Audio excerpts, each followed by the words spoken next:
Ministries,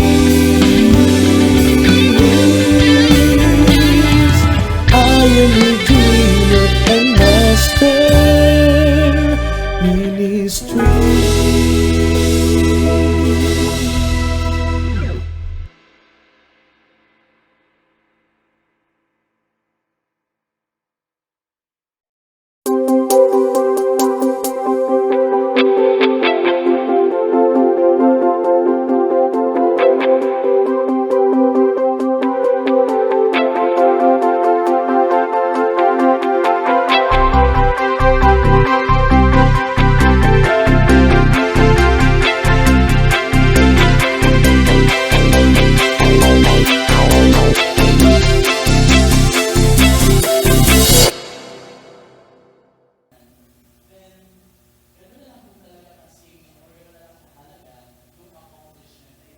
And that's the reason why many of us would consider them modern-day heroes. Ngayon, fortunately, last week, specifically on a Monday, so just 6 days ago, isa ho sa mga bayani na nakikita nyo dyan sa harapan na yan ay dumalaw sa munti naming tahanan sa Marikina. Okay, kasi nabanggit ko, magsisermon ako ng Sunday. Sabi ko, baka pwede kang dumalaw. Meron lang akong, of course, joke lang. But he really paid us a visit, yan, to prove to you. So Chris Newsome, arguably the best defender of the Philippine team in the Asian Games, paid us a visit. Halatang halata ako, hindi pa kami naliligo, hindi pa kami naglilinis. Okay, tignan nyo naman yung buhok ng anak ko. And before his visit, I specifically asked him, could you bring your gold medal with you? So he did that. Ayan, nakikita nyo ho, pinasuot pa kay Lian. And ako, hinawakan ko, sobrang bigat kasi it was really solid gold. You know, parang kung hindi nga lang ako Kristiyano, gusto ko ng kim-kimin eh. Pero syempre, hindi mo pwede yun. And so, alam nyo, nung time na yun, naisip ko, teka, parang okay sana kung madala ko tong gold na to dito, tapos maipakita ko sa inyo. Okay ba yun? Sakali. Kaso hindi siya pumayag eh.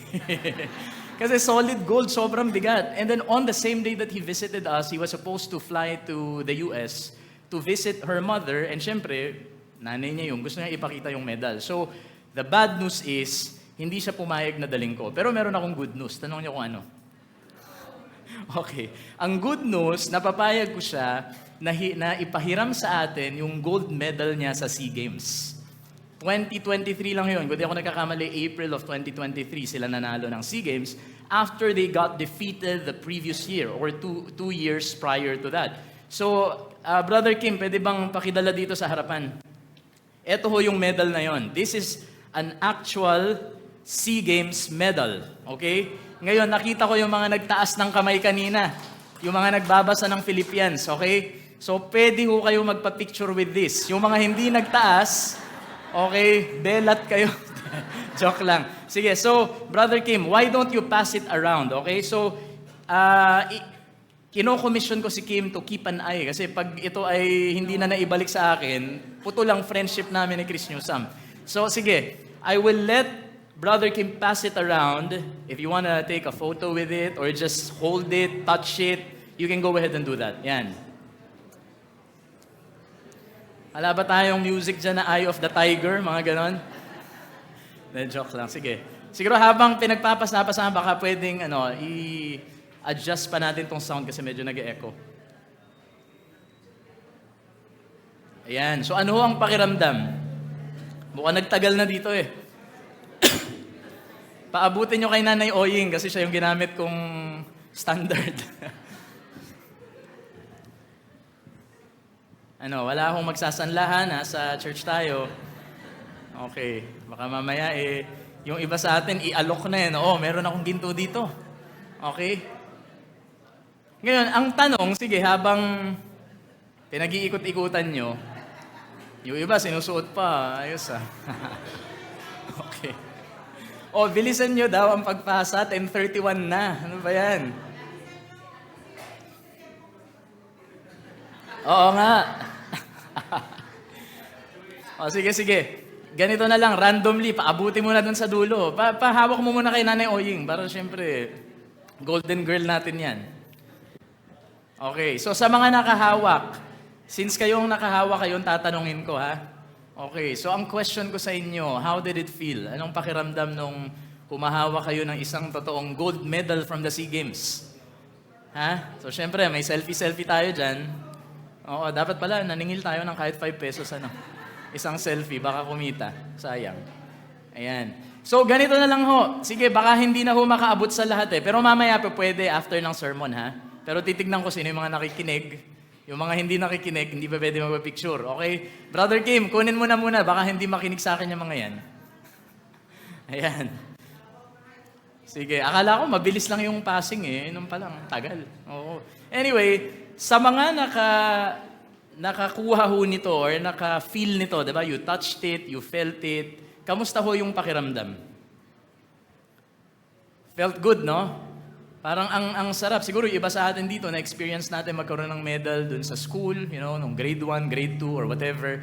Pero iba pa rin ho yung SEA Games, lalo na yung Asian Games. Kung nadala ko dito yun, talagang grabe, sobrang solid. Now, my question for you is, sino ho dito yung pangarap niya, or ngayon na nakakita kayo ng totoong gintong medal, sino sa inyo dito yung gustong magkaroon ng sarili niyang medal na ganyan? Sige nga, taas ang kamay. Huwag na tayo mahiya. Hindi ko naman sinabi na sa SEA Games, pwedeng dito, di ba? Magkaroon tayo ng contest, Bible quiz. Or pwedeng sa district, I don't know. But I think lahat naman tayo dito, it's been our fascination, it's been our dream na magkaroon or magkamit ho tayo ng isang gintong medalya. Tama ho ba yun? But if you are somebody who is very serious about winning a medal in life, not just in SEA Games, pwedeng sa buhay, pwedeng sa pagiging isang huwarang nanay, you want to win the gold. Not literally a gold medal, pero yung marating mo ho yung rurok ng tagumpay bilang isang nanay, isang tatay, isang estudyante, isang life group leader, whatever the case may be. Now, this is some serious statement for you. So kung ikaw talaga gusto mong magkaroon ng ginto, this is what you have to keep in mind. You cannot win the gold unless you live toward the goal. Pwede bang pakisabi ho yun ng malakas? You can't win the gold in Filipino. Ito na yung best Filipino natin. Ang ginto ay di mo maaaring marating, malibang mamuhay ka ayon sa layunin. Ang ganda ho, no? There's no question na lahat ho ng tao gustong magkaroon ng ginto. Again, hindi ho in the literal sense. Kung nag-aaral ka, hindi mo man aminin o aminin mo man, syempre pangarap mo na maging first honor. Tama, mali. If only you have the mental faculty, I think gugustuhin mo rin naman na magkaroon ng gold medal in school. Or kung ikaw ay isang nag-oopisina, of course, you want to win the gold, probably in the form of the highest possible promotion. Gusto mo, ikaw yung pinakamataas. Gusto mo, marating mo yung pinakamataas. Okay? So there is no question na lahat ng tao gusto ng ginto. But here is the question. Yung mga gusto na yun, handa ba sila na i-adjust ang kanilang buhay in such that they will get closer to the gold that they so want to get? Madalas gusto ho natin ng maraming bagay. Pero pag pinag-usapan na ho yung pagde-dedicate ng ating buhay upang marating natin yung bagay na gusto natin, dito na ho nagkakatalo. Dito na ho maraming mga tao ang umaatras. Ilang beses na ho bang nakarinig tayo sa ating mga kapatid, sa ating mga kamag-anak na gusto nilang magpapayat. Pero pag pinag-usapan na ho, sige, kung gusto magpapayat, kailangan mag-gym ka, kailangan gumising ka ng ganito, kailangan ito lang kakainin mo, sige, next year na lang. Gusto natin ang gold, but it's very hard for us to live or to adjust our life in such that we can achieve the gold. And usually what differentiates a winner from a winner want to be is the ability and the willingness to live toward the goal. And so I'm telling you today, no matter where you want to win, you cannot win the gold unless you adjust your life toward the goal. Pwede bang pakisabi sa katabi mo yon?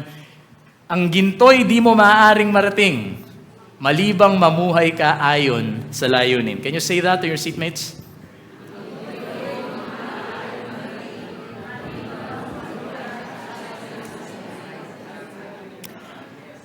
And para mas maintindihan ho natin ito, so we're gonna be, the title of our sermon, by the way, is Go for the Goal, okay? So initially, I thought of having it as Go for the Gold. But then I realized, a lot of people really want to go for the gold, pero pag pinag-uusapan na ho is really adjusting the lifestyle, adjusting the daily habit, toward achieving the goal, a lot of people would just back off. A lot of people would just back down and say, forget it. Hindi ko na talaga gusto yan. Pero ang totoo, gustong-gusto, hindi lang kayang magsakripisyo para sa gusto. Okay? Nakaka-relate ba kayo dito? Gustong ma-promote, pero late lagi araw-araw. Pero gusto niya ma-promote. Gustong pumayat, pero kain naman ng kain. So, paano yun? Gustong maging spiritually mature, pero once a year lang nagbubukas ng Bible. How can that be? Aray, parang nakaka-ouchy, nakakasakit, but that is the reality. You cannot win the gold unless you live toward the goal. And when we talk about living toward the goal, ang ibig sabihin ho nun is not just simply focusing on the goal. It means really adjusting the way you live, adjusting your daily routine, adjusting what you eat, and everything else that you do so that you can win the gold. Okay? So, we're gonna talk about it some more, pero mamaya na ho yun. In the meantime, I want us to take a look at Philippians chapter 3 verses 12 to 14 at ito ang magiging basihan ng ating pag-aaral sa umagang ito. So we're gonna be reading it from the New International Version, so English muna, and then pagkatapos ho nito, Magandang Balita Biblia. Meron ba sa inyong may mic dito? Pakitulungan ako. Okay, so now we're gonna read it from NIV. Can I ask everybody to please rise? Lahat ho ng gustong manalo ng ginto, kung gusto nyong manalo ng ginto, basahin nyo ito ng may ginintuang puso, okay? Okay, sige po. On the count of 3. 1, 2, 3, let's read. I have already obtained all this, or have already arrived at my goal. But I press on to take hold of that for which Christ Jesus took hold of me. Brothers and sisters, I do not consider myself yet to have taken hold of it. But one thing I do, forgetting what is behind and straining toward what is ahead. I press on toward the goal to win the prize for which God has called me heavenward in Christ Jesus. Okay? So, tuloy ho natin sa Tagalog naman. Hindi sa nakamtan ko na ang mga bagay na ito, hindi rin sa ako'y ganap na. Ngunit sinisikap kong makamtan ang gantimpala sapagkat ito ang dahilan kung bakit ako'y tinawag ni Kristo Jesus. Mga kapatid, hindi ko ipinagpapalagay na nakamit ko na ito. Ngunit isang bagay ang ginagawa ko.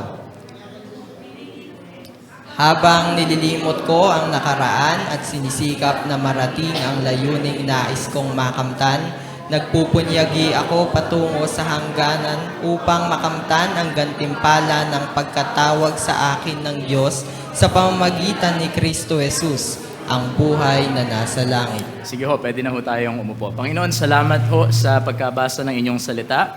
Gawin niyo itong realidad, Panginoon, sa buhay ng bawat isa sa amin. I-prepare niyo ang aming mga puso for whatever it is that you have to tell us this morning. Open up our hearts, Lord. Give us the spirit of humility that we will admit where we are wrong and that we will pursue where we ought to be right. This we pray in the mighty name of Jesus. Amen. Okay, so sa mga naka-tune in po, nakapagsimula ho ng ating sermon from day 1, which was 2 Sundays ago, then you know for a fact na ang pinag-uusapan ho natin na letter to the Philippians was written by the Apostle Paul. Somebody na nung time ho na si ay nakabilanggo. So ganun ho ito katindi. And yet when you look at the whole book of the Philippians, it really screamed joy. Parang ang pinag-uusapan dito ay tungkol sa tunay at malalim na kaligayahan. Now when you consider the fact that this was written from inside the prison, then, parang ang hirap hong pagkasyahin sa ating isip. How is that even possible? And yet, alam ho natin, from the first Sunday and even to the next, na of course, what would explain this joy is really the presence of Jesus Christ in our hearts. So ito ho ang pinaka-konteksto ng ating pinag-uusapan. And then, the Apostle Paul would go on to say na hindi naman sa na-achieve ko na yung mga dapat kong ma-achieve. Okay? So later, i-reveal natin, ano ba tong dapat na ma-achieve na to?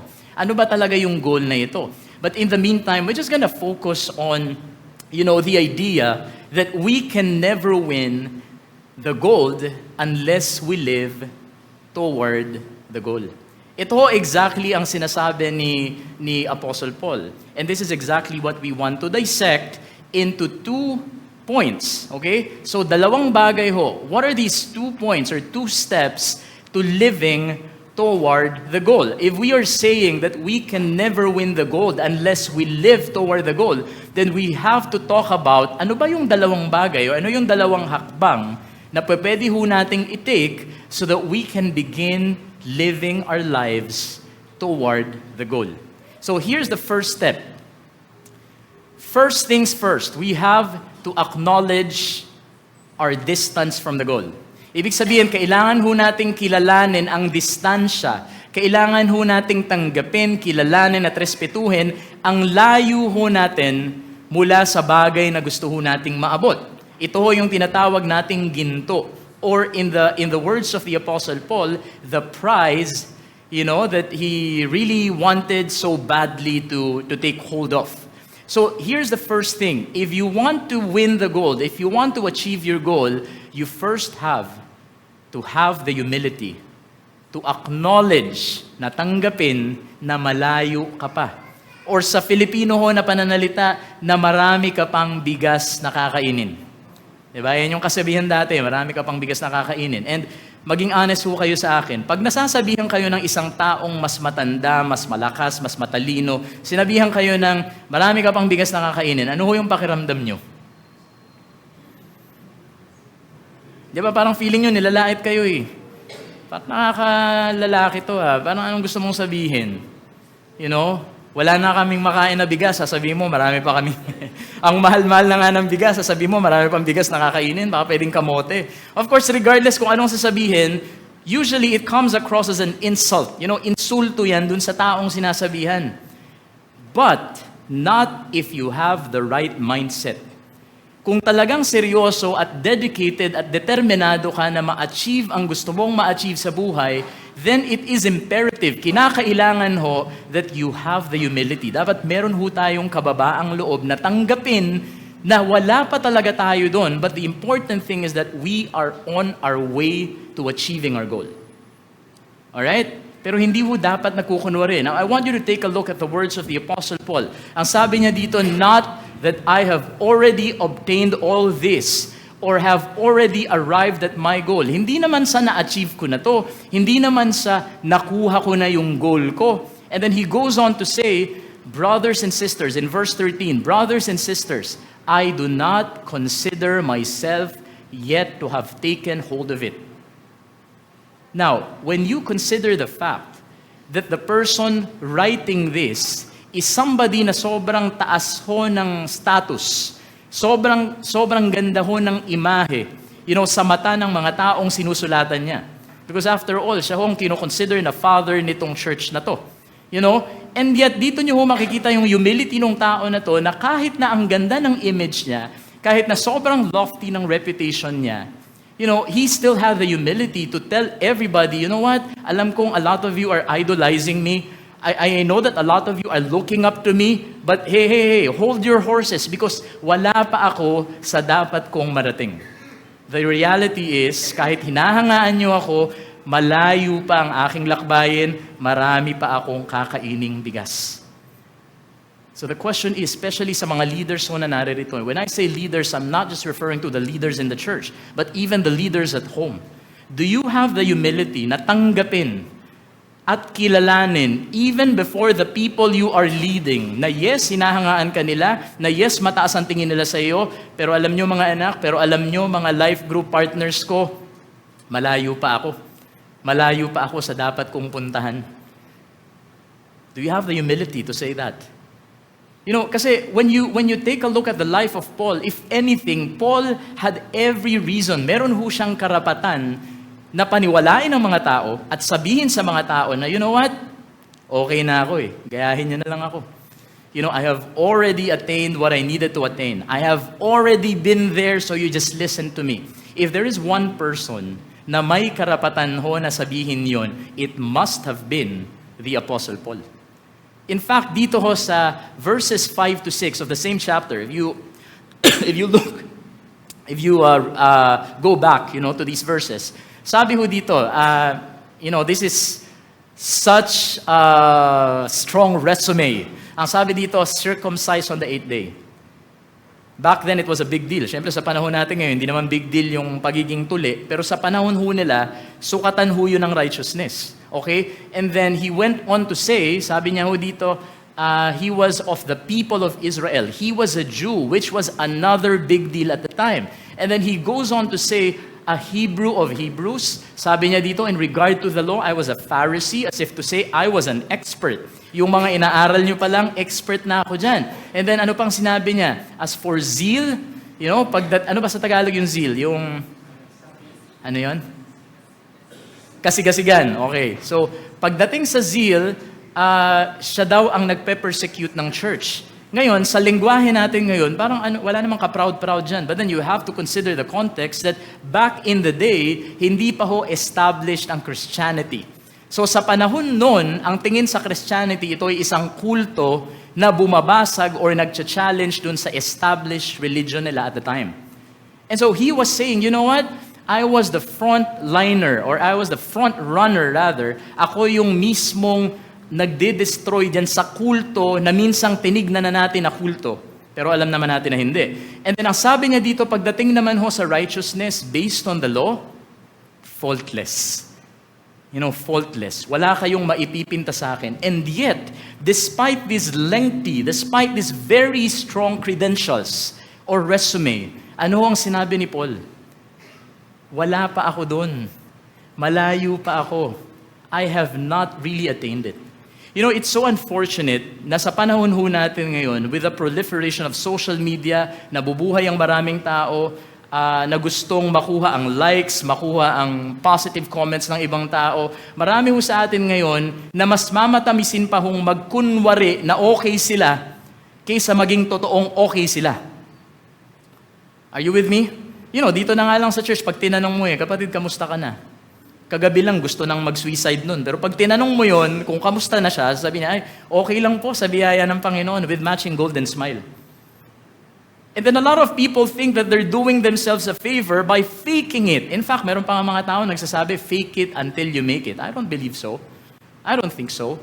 Because in the Christian life, kailangan ho ng honesty, ng humility na tanggapin kung meron kang problema para nang sa ganun, alam ng mga tao na kailangan mo ng tulong.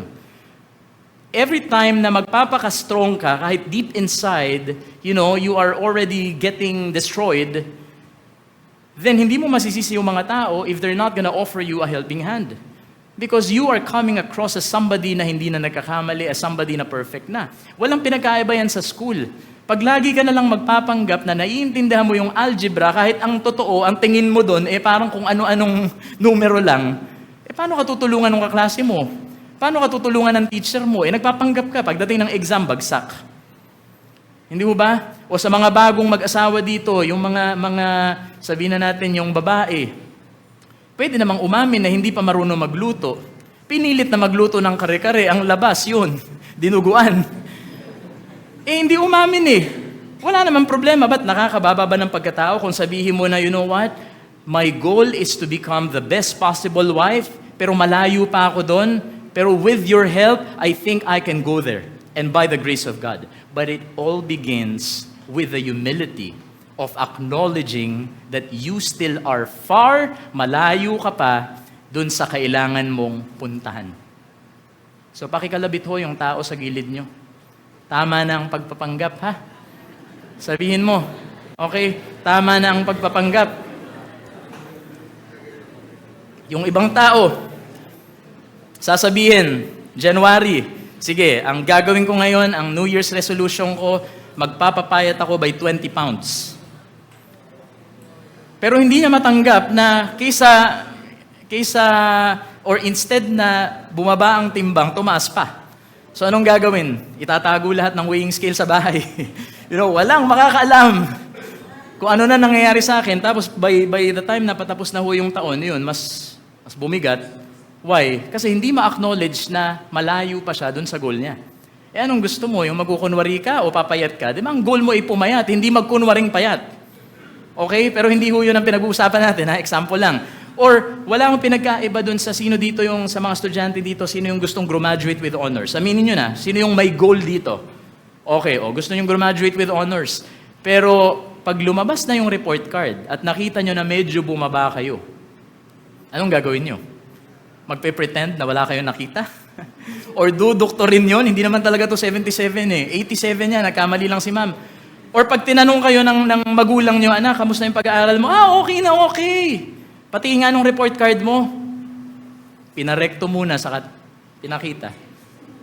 But you have to remember, your goal is to graduate with honors. Your goal is not to look like an honor student, but to be an honor student. So why are you not humble enough to acknowledge na medyo malayo ka pa nga? Eh siguro kung inamin mo, yes, mapapagalitan ka sandali ng nanay mo, pero mag-guide ka. Mapapagalitan ka sandali, pero pag nalaman, hindi kasi anak, cellphone ka ng cellphone, baka pwedeng bawasan mo ng kaunti. So natulungan ka sana ng nanay mo, pero hindi ka matutulungan unless you acknowledge your distance from the goal. I don't know what your goal is. And I don't care what it is. But the point is, kung meron kang gusto, dapat kaya mong pangatawanan yan. At kung kaya mong pangatawanan yan, you have to have the humility to admit that maybe you are still too far from the goal.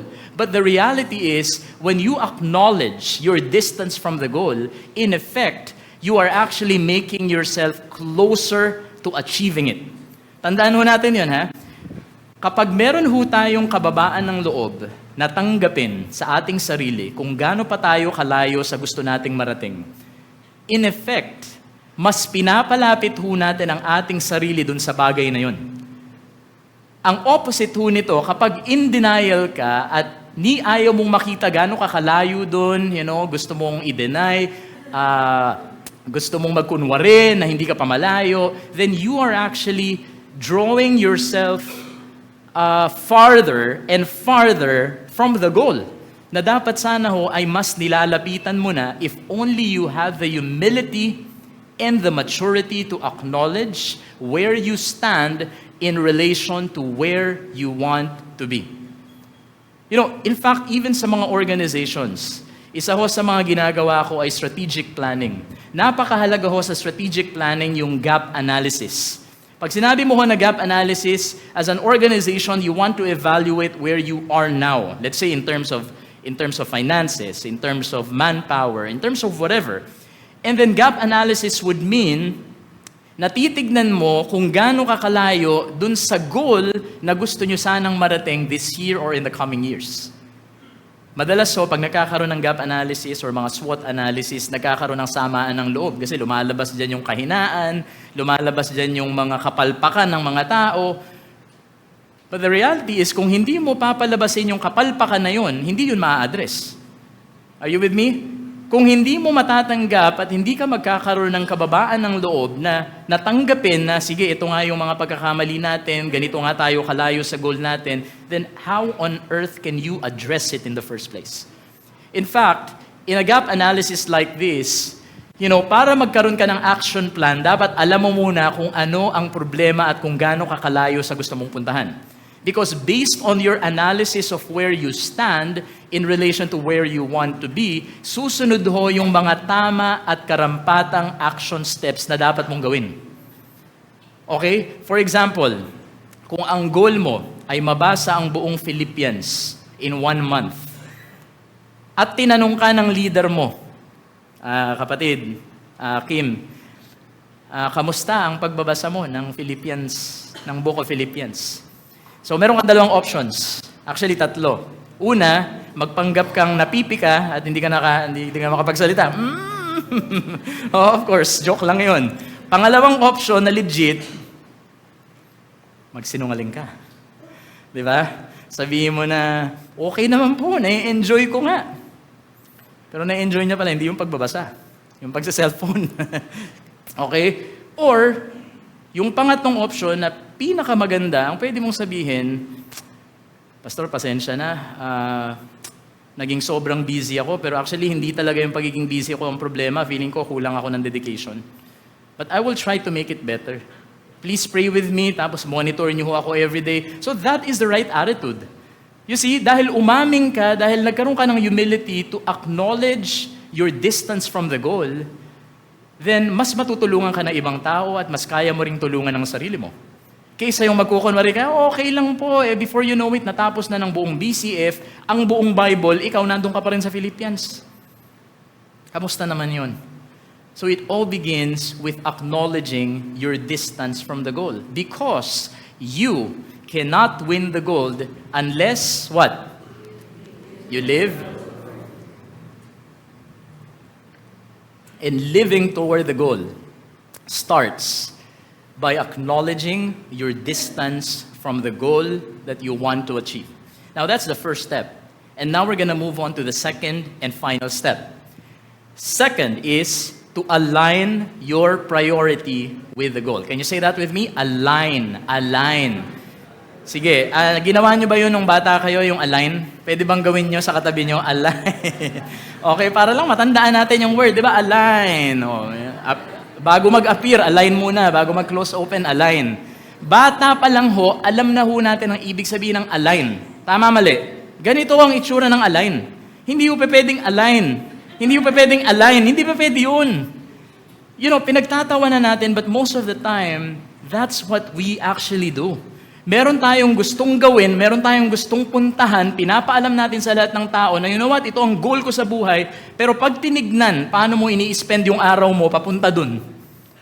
Pag tinignan kung saan mo ginugugol yung oras mo, instead na papunta dito sa goal mo, papunta dun. Are you with me? You have to align your priority with your goal. If you truly want to get something done, then kailangan ho, iayon mo ang prioridad mo, iayon mo ang pamumuhay mo dun sa gusto mong marating na yon. Nakakaintindihan ho tayo? You want to shed some pounds. 20 pounds, 15 pounds. Example lamang ho ito O dapat i-align mo yung pamumuhay mo doon, i-align mo yung kinakain mo doon. Gusto mong graduate on time, ayaw mong ma-delay. Anong ginagawa mo? That's the question. How do you spend your day? Gusto mong maging spiritually mature, pero pag tinanong ka, sige nga, how do you begin your day? Facebook, YouTube, Netflix. Akala ko ba doon mo gustong pumunta? Ba't dito ka pumupunta? Akala ko ba dito mo gustong makarating? Bakit? Why are you going in a different direction? You see, you have to align, kailangan mong iayon ang iyong prioridad sa iyong layunin. If you are serious about your goal, if you are serious about where you want to be, then dapat mabuhay ka ayon dun sa gusto mong mangyari sa buhay mo. Okay? Sa mga dalaga at binata dito, gusto mo palang makapangasawa ng maayos na tao. Bakit tumatambay ka dun sa mga lugar na hindi maayos ang tao? Tapos magrereklamo ka sa Diyos, Lord, ba't naman napangasawa ko to? Nandun ka lagi sa ganun lugar You have to align your priority with the goal. Okay? Or, gusto mong makapangasawa ng isang mabuting Kristiyano, the question is, ikaw ba nagiging mabuting Kristiyano ka habang naghihintay ka? Baka naman sobrang pasaway mo, tapos aasa ka na makaka-attract ka na isang mabuting tao, ano kasi naswerte? At yung mapapangasawa mo, minamalas? Swerte mo naman. Di ba? So, align your priority with the goal. Tingnan ho natin ang sinabi dito ni Apostle Paul. Pwede ho bang pakibasa? 1, 2, 3, read.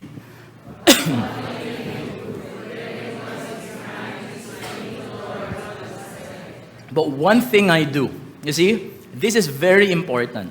Sa panahon ho natin ngayon, kinokoronahan ho ang mga taong magaling mag-multitask. At aaminin ko sa inyo, isa ako sa mga ganong tao. Parang hindi ho ako sanay na isa lang yung ginagawa ko. Kahit ho nag-aaral ako, even when I was in IGSL, as much as matataas ang mga grades ko, but for some reason, hindi ko ho kaya yung nakatutok lang sa pag-aaral, dapat may ginagawa ko on the side. Pero actually, hindi ho tama yun. Mali ho yun. Because if you really want something done, then one thing you should do. One thing you should focus on. Kung gusto mong graduate on time, wag mong sabayan ng girlfriend-boyfriend. Hello? Sorry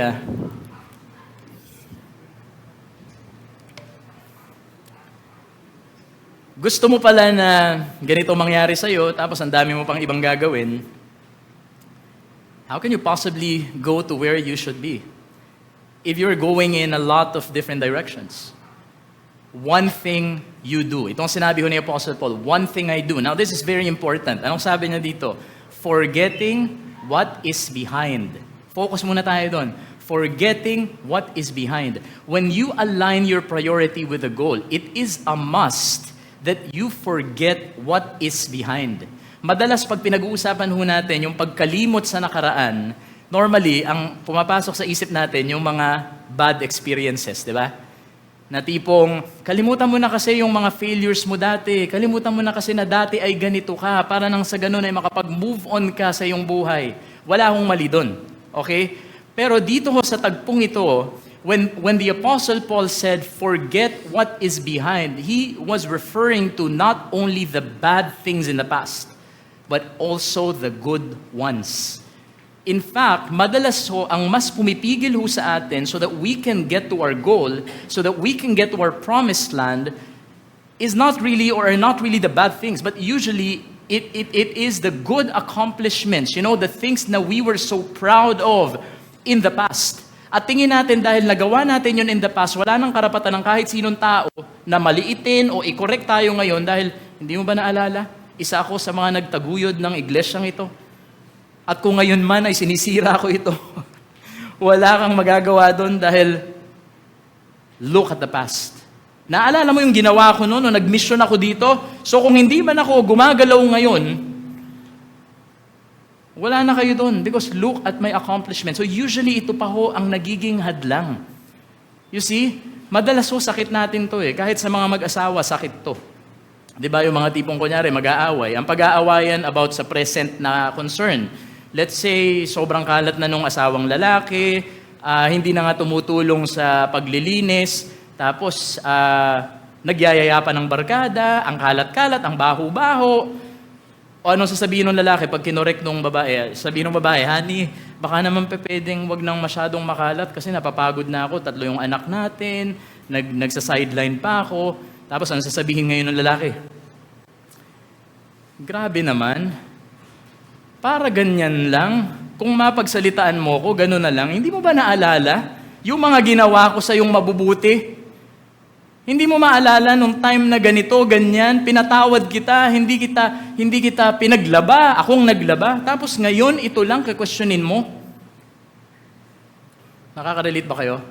Paano ang gagawin mo kung yung taong nagrereklamo sa'yo, may trangkaso pala nung araw na yun, tapos i-bring up mo pa yung past. Dati, ganitong ginawa ko. You see? Or sa mga estudyante dito, meron dito yung mga tipong bababa ang grades, halos bumagsak na.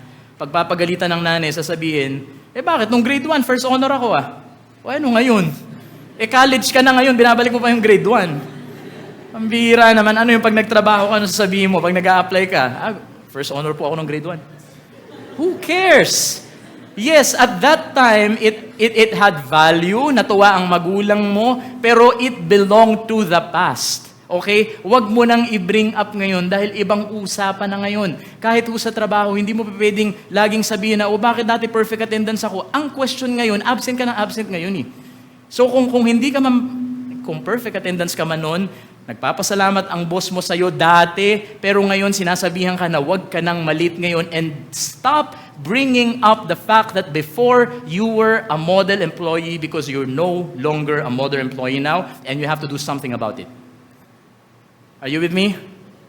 Are you still with me? Even in our life group, this is very applicable. You know, nagpapasalamat naman kami kung dati ganitong ginawa mo, ganitong kadami ng tao nang in-invite mo, pero kailangan ka ngayon, hindi noon.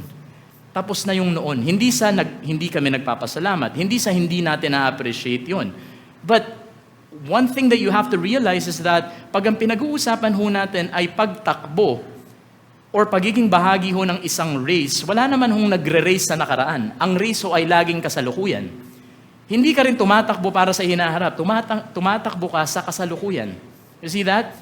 Now, as if that, sabi dito, a race is won only in the present moment, not in the past or in the future. Tama, mali? Diba, meron na ba kayong nakita na takbuhan na hindi tumakbo kasi iniisip niya nanalo na siya last year? Tapos iisipin niya, dahil nanalo siya last year, dapat panalo rin ako ngayon. Ilang taon akong nanalo eh. Hindi ho eh. O hindi na naman pwede sabihin na hindi eh. Binigyan ako ng pangitain ng Diyos na next year mananalo ako. So hindi na lang ako tatakbo ngayon. O then next year ka na rin umasa ng medal mo. Ba't aasa ka ngayon? You see? So ganun din ho sa buhay natin. A race is won only in the present moment, not in the past or in the future. So stop bringing up the past. You know, if you are to align your priority with your goal, then stop bringing the past. Instead, this is what you should do. Sabi ho ni Apostle Paul sa verse 14, pwede hong pakibasa ho ng mga hindi na magbi-bring up ng past. Okay? 1, 2, 3, read.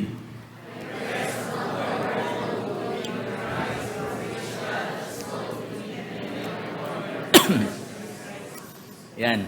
Nalalapit na ho ang world peace dahil napakarami hong nagbasa. Ibig sabihin, wala na mag-uungkat ng nakaraan.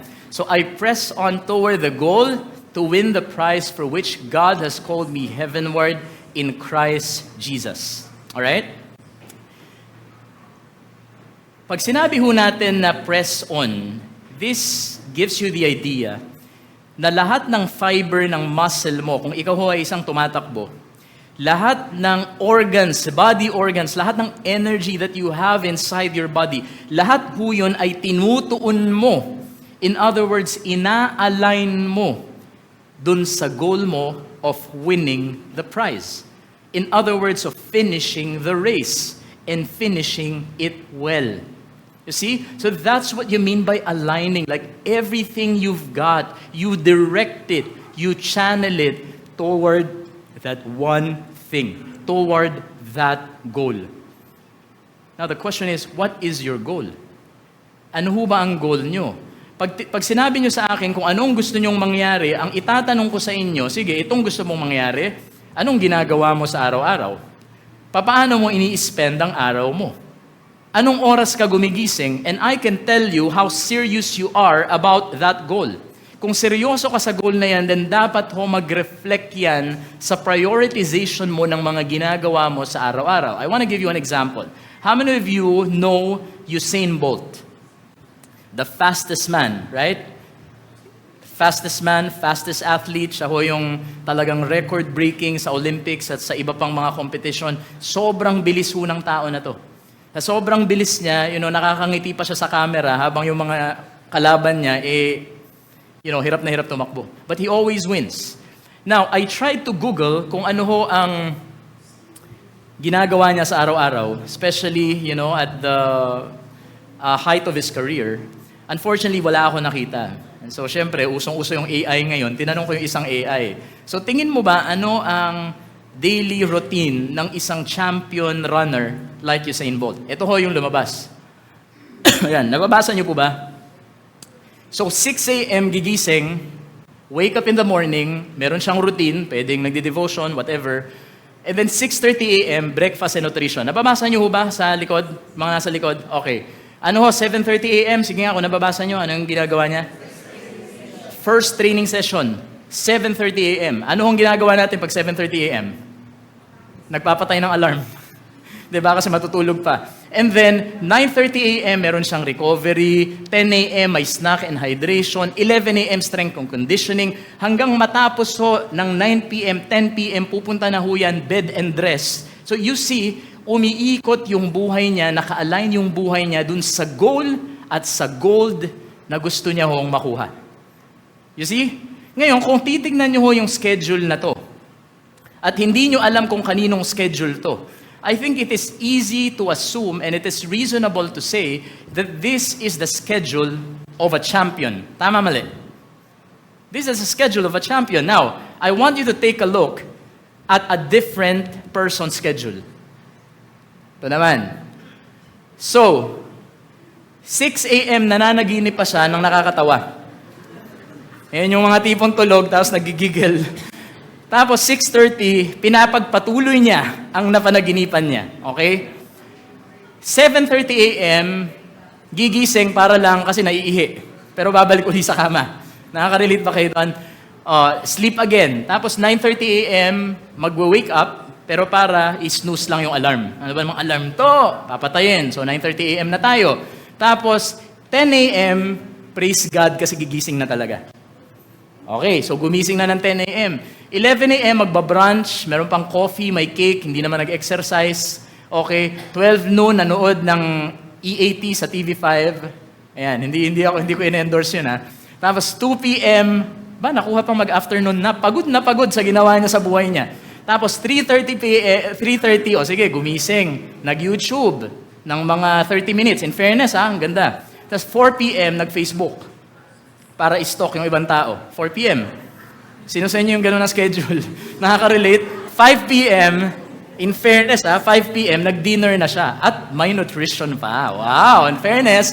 Pero 7 p.m., nag-record na ng TikTok dance. Okay, 7 p.m. 9 p.m., nag-dinner na naman. Ano ba yan? Late dinner. Tapos nag-late snacks ng 10 p.m. Golden tambay. What a golden tambay. You see, ngayon, kung makakausap ko tong tao na to, at tinanong ko siya, ano bang goal mo sa buhay? Ang goal ko sa buhay ay maging kasing yaman ni Mark Zuckerberg. Parang hindi ko alam ano isasagot ko eh. Grabe ka naman kuya. That's how you spend your day. And this is your goal. Do you even acknowledge how far you are from the goal? Ngayon, wala akong problema kung malayo ka sa goal. Pero ang mahalaga dito, ano yung trajectory ng buhay mo? Ano yung ginagawa mo so that you can get yourself to the goal? Now, this is the schedule of somebody who's not clear about what he or she wants in life. Hindi man lang nagbasa ng Bible. You know, meron sa atin dito, pag tinanong, ano ba yung goal mo? Ang goal ko maging pastor. Ang goal ko maging diakonisa. O sige nga, how do you spend your day? Ni isang minuto, hindi nagbasa ng Bible, pero gusto maging pastor. Ni isang minuto, walang prayer time, pero gusto maging pastor. You see, wala hong problema dun sa gusto natin eh. Gusto natin ng mga magagandang bagay, gusto natin ng mga ginintuang bagay, but usually, we don't have what it takes. Kasi hindi rin tayo willing to roll up our sleeves and do something about it so we can get to our goal. Gusto lang nating marating yun, pero hindi tayo handang gawin kung ano ang dapat gawin para makarating dun. Alam ko marami sa atin nakaka-relate.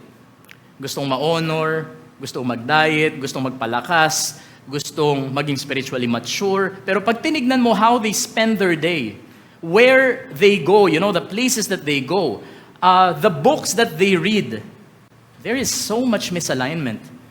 And towards the end of their life, you know, they look back on how they lived their life. Tapos sasabihin nila, anong ginawa ko sa buhay ko? Well, ang ginawa mo sa buhay mo, you wasted it.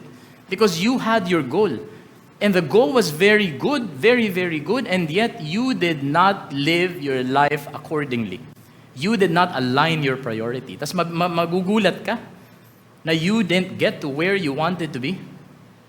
You have to align your priority with the goal. Why? Because you cannot win the gold unless you live toward the goal. And once again, we are not just talking about you thinking about your goal every once in a while. We're not just talking about you praying about it. Of course, that's good. It's good that you pray about it. But you have to readjust your life. Kailangan ho na ayusin natin yung buhay natin, i-rearrange ho natin in such that ito ho ay nakatungo or nakatuon dun sa goal na meron tayo sa ating buhay. Now as I close, I have a very important reminder for everybody.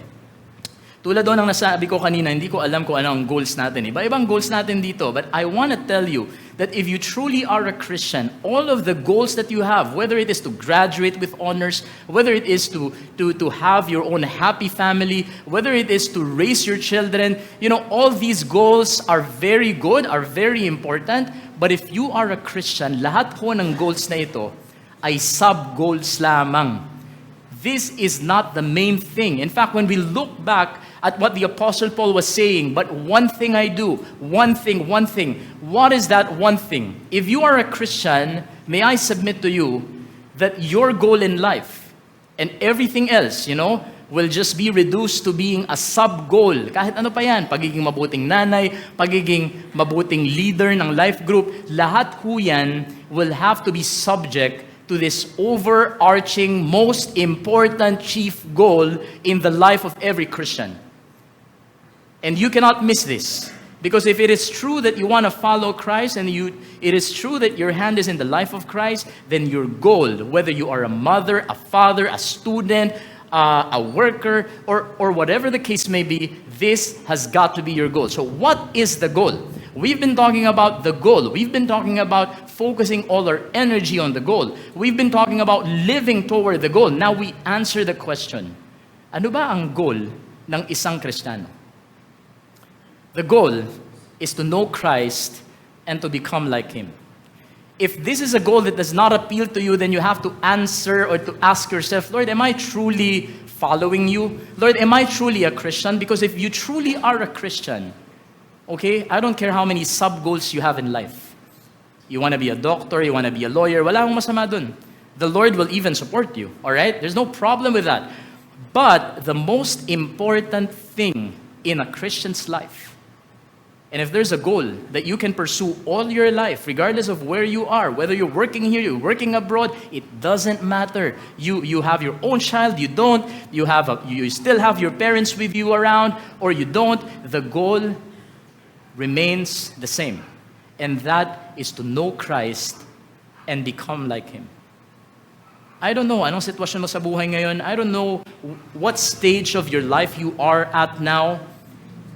But the truth remains that if you truly are a Christian, you truly are a follower of Christ, then this has got to be your goal. And that is to know Christ and become like Him. In fact, in the same chapter, chapter 3, pag binalikan nyo lang ho, yung verses 10 to 11, the Apostle Paul actually reveals kung ano ba yung goal na pinag-uusapan, ano ba yung price na pinag-uusapan dun sa verses 12 to 14. Alright? Can we all read this? 1, 2, 3, let's read.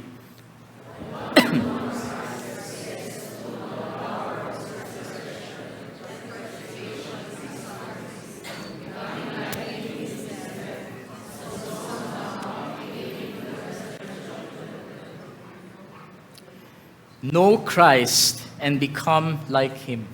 Ito ho ang goal against which kinonsider ni Paul ang lahat ng accomplishments niya as rubbish. Lahat ng nagawa niya sa buhay na magaganda, lahat ng mga narating niya, kinonsider niya ho na basura in comparison to this goal of knowing Christ and becoming like Him. And I'm telling you, you can achieve so many things in your life. You can attain so many goals in your life. But this is the only goal that will satisfy your soul. Guaranteed. This is the only goal that when you achieve it or when you live your life around it and toward it, it nourishes your soul. It nourishes your soul. Hindi ba kayo nagtataka, ang dami hong mga tao na reach na lahat ng goals pero hindi pa rin sila masaya? Nakamal na ang lahat ng pera na makakamal nila sa buhay nila, but when you ask them deep inside, you know, they can fake it with their pictures, they can smile, they can post pictures in Disneyland or wherever else, but you know for a fact that deep inside, merong void. Hungkag ang puso nila. Why? Because maybe they've been chasing all these goals, but they're forgetting about that one most important thing. And I tell you, if you truly are a Christian, hindi ka magiging satisfied. You will never be happy. You will never have joy in your life unless you pursue this goal of knowing Christ and becoming like Him. If you are a student, you know, goal mo na makatapos ng pag-aaral, there's no problem with that, but you shouldn't forget that once all is said and done, your chief goal is to know Christ and to become like Him. So kahit nag-aaral ka, this has got to be clear. So hindi yung excuse exam ko, paano ako magbabasa ng Bible? Why? You still have to read your Bible because you have to remember that your goal, your overarching goal is to know Christ and to become like Him and not just to graduate on time. Maganda ho yung mag-graduate ka on time.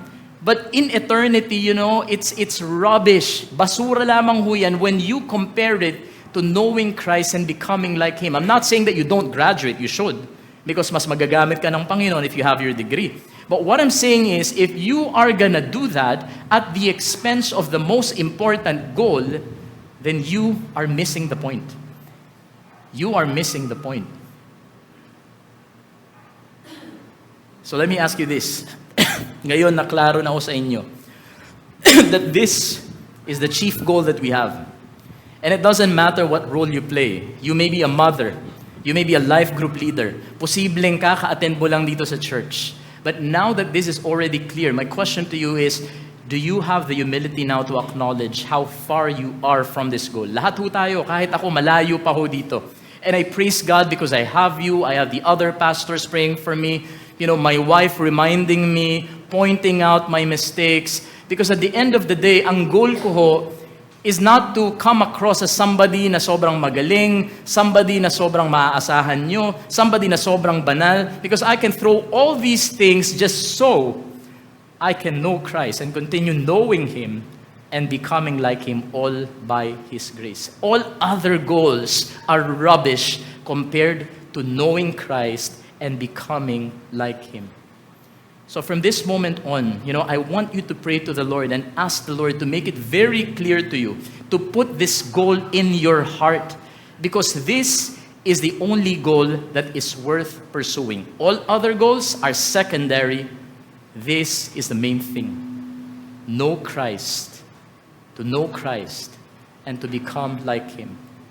And so just in summary, if you want to win the golden life, at wala na ho akong maiisipan na mas mahalagang ginto, kundi yung makilala natin at maging kawangis natin ang ating Panginoong Jesus. That's why we call ourselves Christians in the first place. Then, these are the two things that we need to do. Acknowledge your distance from the goal. And second, align your priority with the goal. And the reason we say this is very simple. It's because you cannot win the gold unless you live toward the goal. So how many of you here, yung alam nyong malayo pa kayo sa goal na ito of knowing Christ and becoming like Him, but from this moment on, you want to ask the Lord, from now on, I want to live my life in such that I will know You more and I will become more like You. I know I am imperfect. I know marami akong pagkukulang. I know malayo pa ako. But Lord, clear sa akin, this is what I want to achieve in my life. Sino sa inyo dito yung ganun ang gusto? You can raise your hand. And I'll be praying for you.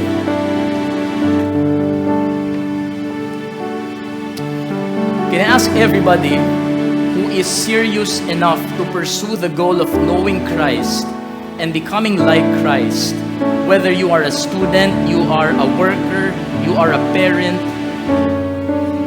can I ask you to please stand up?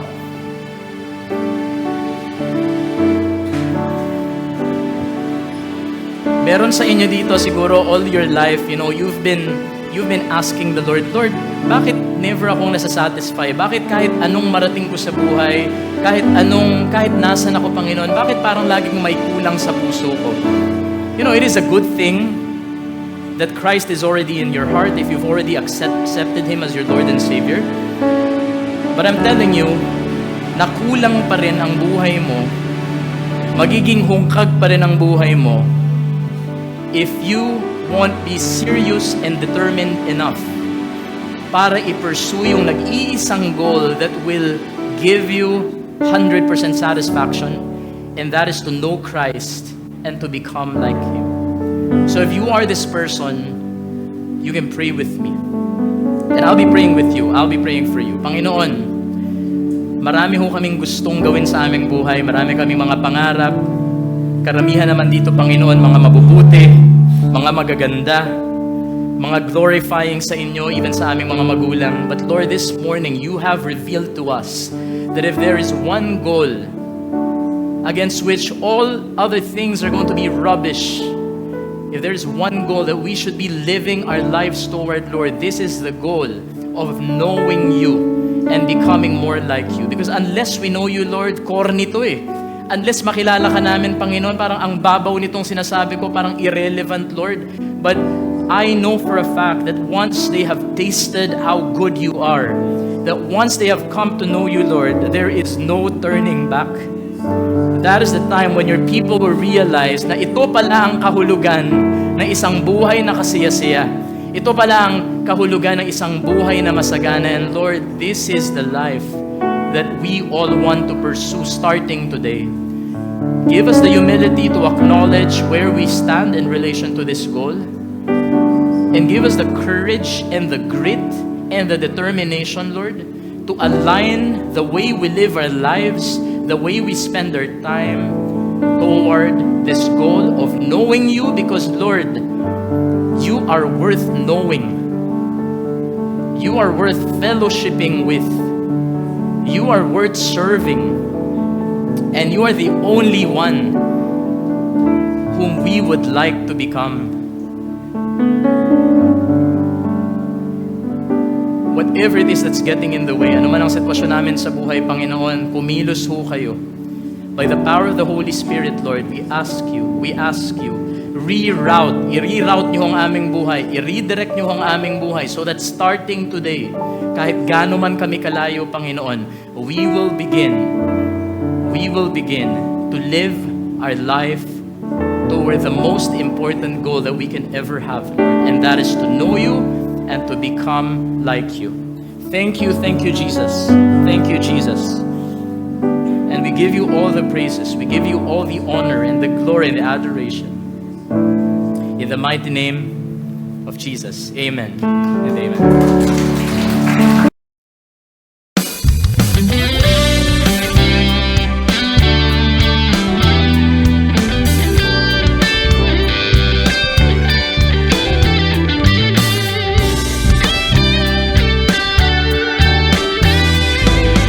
I am Redeemer and Master, ministry